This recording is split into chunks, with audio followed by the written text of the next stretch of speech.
ఏం కనపడతారు దూరం ఉండండి, అందరూ పడతారు.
హరిపోదాం మన సెంటర్ ఉంది కదా.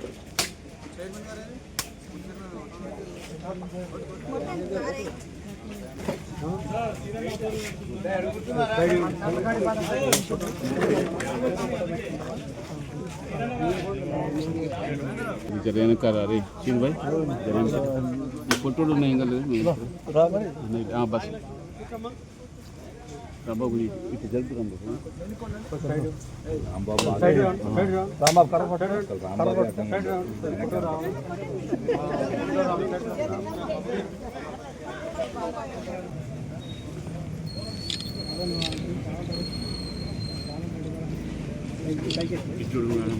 देखो बोल कटिंग చూడు మేడం గారు మేడం చూడండి.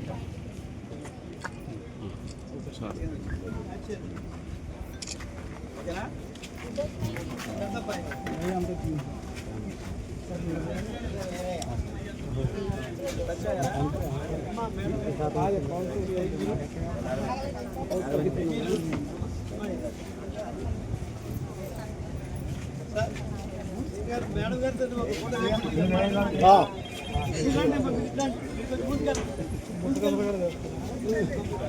గారు సార్ నమస్తే.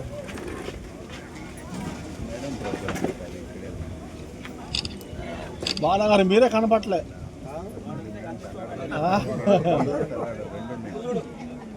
ఓకే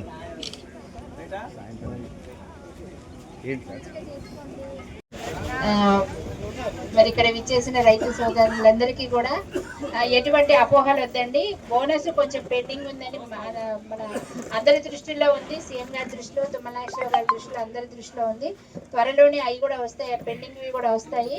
అలాగే ఇప్పుడు కూడా మనం ముందే ఏర్పాటు చేసుకోవడం జరుగుతూ ఉంది. గతంలో కంటే మనం ఇంకా సెంటర్స్ కూడా పెంచుకోవడం జరిగింది. అలాగే ఇక్కడ కూడా కొన్ని పరిస్థితులు పోయినసారి ఏర్పడినాయి. అటువంటి ఎదురు అవ్వకూడదని ఈసారి మనం దీన్ని డివైడ్ చేసుకొని పెట్టుకోవడం జరిగింది సెంటర్స్. గతంలో మనం ఏవేవి ప్రాబ్లమ్స్ వచ్చినాయో అబ్జర్వ్ చేయడం వల్లనే ఈసారి అటువంటి తలెత్తకుండా ఈ ముందు జాగ్రత్త చర్యలు చేపట్టడం జరిగింది. ఖచ్చితంగా అందరూ కూడా, ఎందుకంటే కల్లూరులోని ఇక్కడే ఎక్కువ వస్తుంది మనకి, కనుక అందరూ సద్వినియోగం చేసుకోండి. ఖచ్చితంగా మీకు మద్దతు ధరతో పాటు బోనస్ కూడా వస్తుంది. ఒకరోజు అటో ఇటో అయినా కూడా ఖచ్చితంగా ఇవ్వడమే. ఎందుకంటే కాంగ్రెస్ అంటేనే మాట ఇస్తే మరి వెనక్కి తీసుకోరు, మడమ తిప్పరు. రైతన్నలకి సంక్షేమే ప్రధాన ధ్యేయంగా ప్రతి ఒక్కటి కూడా రైతన్నలకు చేసుకుంటూనే వస్తున్నాం ఇప్పటిదాకా. ఇక ముందు కూడా అలానే చేస్తాము. ఎందుకంటే అక్కడ ఉండేది మన వ్యవసాయ శాఖ మంత్రి తుమ్మలాశ్వరరావు గారు. వారు మాట ఇస్తే తప్పరు, మీకు కూడా తెలుసు. ఖచ్చితంగా సాధించుకొని తీసుకొస్తారు. అలాగే మన రైతన్నలందరికీ కూడా ఒకటే చెప్పేది నేను, మరి ఏదైనా పోయినసారి ఎంత రచ్చ అయిందో మీ అందరికీ తెలుసు. స్టేట్ మొత్తం అట్లా చేశారు. దానివల్ల పొలిటికల్గా ఏదైనా చేస్తే లాస్ అయ్యేది రైతులే. దానివల్ల ఉపయోగం ఏమీ జరగలేదు. ఇంకా మీకు ధర రావడం అనేది కూడా ఇంకా కొంచెం తగ్గింది, అవునా కాదా? దాన్ని రాజకీయ లబ్ధి కోసం కొంతమంది ప్రచారాలు చేయడం జరిగింది. ఈసారి అట్లాంటివి తలెత్తకుండా చూసుకుంటే మనందరికి కూడా బాగుంటుంది. కనుక దయచేసి సహకరించండి. అట్లానే ఏదైనా ఇబ్బందులు ఉంటే ఏఎంసీ గారు అందుబాటులో ఉంటారు, చంద్రరావు గారు అందుబాటులో ఉంటారు. మీరు వారి దృష్టికి తీసుకొచ్చినా లేకపోతే మా దృష్టికి తీసుకొచ్చినా కూడా ఖచ్చితంగా స్పందిస్తాము.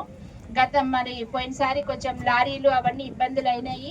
అప్పుడు గతంలో ఉన్న ఆర్డీఓ గారు కానీ ఎంఆర్ఓ గారు కానీ వీళ్ళందరూ లారీలు రాత్రిపూట అయినా సరే రోడ్డు మీద నిలబడి వెళ్ళే లారీలను ఆపి లారీలని మనకు సమకూర్చడము, లోడ్ పంపించడము ఇట్లాంటివన్నీ జరిగినాయి. అలాగే మిల్లర్స్ ప్రాబ్లం అయినా కూడా ఎప్పటికప్పుడు కానీ మన అధికారులు కూడా స్పందించి జేసీ గారు కానీ డిఎస్ఓ గారు కానీ అందరూ అహర్నిశలు అప్పుడు రైతులకు ఎటువంటి ఇబ్బంది తలెత్తకూడదని మరి అప్పుడు కృషి చేయడం జరిగింది. అందుకని అధికారులకు కూడా కృతజ్ఞతలు. ఈసారి కూడా ఏదైనా ఇబ్బందులు ఎదురైనా మీకు గన్నీల విషయంలో కానీ ఈ ధాన్యం కొనుగోలు విషయంలో ఏమన్నా ఇబ్బందులు ఎదురైనా కూడా ఎటువంటి సంకోచం లేకుండా మమ్మల్ని సంప్రదిస్తే ఖచ్చితంగా మేము కూడా అది అంటే ప్రాబ్లం తీసుకొస్తే మా దృష్టికి తీసుకొస్తేనే మేము పరిష్కరించగలం. మీరు మాట్లాడుకొని దాన్ని ఎక్కువ చేయడం కాకుండా మా దృష్టికి తీసుకొస్తే పరిష్కార మార్గం దొరుకుతుంది. కనుక మా దృష్టికి తీసుకురండి. ఏ ప్రాబ్లం ఉన్నా కూడా మనం సామరస్యంగా కూర్చొని మాట్లాడుకుంటే అయిపోతుంది. ఇంకొక మనవి ఏంటంటే, మనం ఇప్పుడు తాత్కాలిక ప్రయోజనాల కోసం అధిక దిగుబడి కోసం మనం రసాయనాలు విరివిగా వాడుతున్నాం.